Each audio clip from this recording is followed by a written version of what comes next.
சூர்யா ஃபேன்ஸ்க்கு ட்ரீட்டா அமைய இருந்த சிங்கம் திரைப்படம் இனிஷியலா டிசம்பர் 16 இந்த திரைப்படம் ரிலீஸ் ஆகும்னு சொன்னாங்க. எல்லாரும் பயங்கரமா வெயிட் பண்ணாங்க. பட் இப்போ திரும்பவும் போஸ்ட்போன் ஆயிடுச்சு.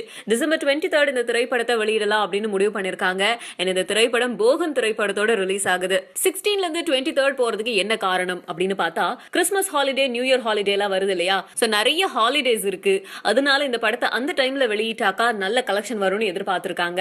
இதெல்லாம் நடந்துட்டு இருக்கும்போது நம்ம சூர்யா சுவாரஸ்யமான ஒரு விஷயம் சொல்லிருக்காரு சிங்கம் 3 திரைப்படத்தை பத்தி. சிங்கம் திரைப்படத்துல நான் கமிட் ஆனது சிங்கம் 1 2 ஹிட் ஆனதுனால மட்டும் இல்ல. ஹரி இந்த திரைப்படத்தோட ஒன்லைனை சொன்னாரு. அது எனக்கு ரொம்ப பிடிச்சிருந்தது. அது மட்டும் இல்லாம இதுல ஒரு உண்மையான ஸ்டோரி அடங்கி இருக்கிறதுனால எனக்கு ரொம்ப பிடிச்சதுன்னு சொல்றாரு. தமிழ்நாட்டுல எம்ஜிஆரும் ஆந்திராவில எம்டிஆரும் முதல்வரா இருந்த போது ஒரு சம்பவம் நடந்துச்சு. தமிழ்நாட்டு போலீஸ் ஆந்திராவுக்கு போய் அதை சரி செஞ்சாங்க. இந்த 2 மாநில முதல்வர்களும் எடுத்த முடிவு அதை அடிப்படையா வச்சுதான் சிங்கம் 3 உருவாயிருக்கு. முன்னாடி இருந்த 2 பார்ட்டை விட இது கூடுதல் விஷயங்களை சேர்த்து இருக்கு.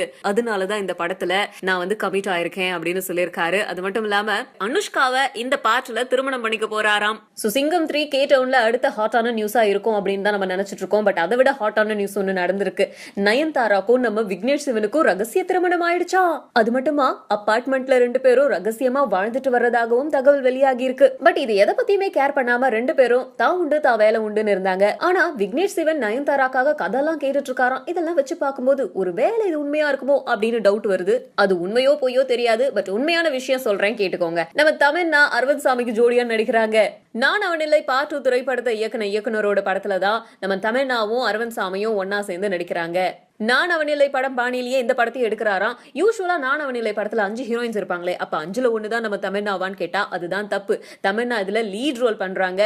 இனியாவும் ஒரு முக்கியமான வேடத்துல நடிக்கிறாங்க, அதுவும் வில்லியா. மற்ற 3 நடிகைகளும் முக்கியமான நடிகைகளா இருக்கணும் அப்படின்னு 3 நடிகைகள் கிட்ட பேச்சுவார்த்தை நடத்திட்டு வராங்களாம். கோலிவுட்ல தமிழ்னா திரும்பவும் பேக் டு த ஃபார்ம் அப்படிங்கிற மாதிரி தொடர்ந்து திரைப்படங்களை நடிச்சுக்கிட்டே இருக்காங்க. பாகுபலி 2ல நடிச்சிட்டு இருக்காங்க, கத்தி சண்டையில நடிச்சிட்டு இருக்காங்க, ட்ரிபிள் ஏல நடிச்சிட்டு இருக்காங்க. இவங்க ரீசெண்டா நடிச்சு வெளிவந்த திரைப்படம் தேவி. இப்போ அரவிந்த் சாமி கூட சேர்ந்து இந்த படம் செம்ம படத்தை கையில வச்சிட்டு இருக்காங்க. என்ன பார்த்தா இப்போ வெளியில போகும்போது எல்லாரும் ஜெயலட்சுமின்னு தான் கூப்பிடுது. எனக்கு ரொம்ப சந்தோஷம். I am so honoured.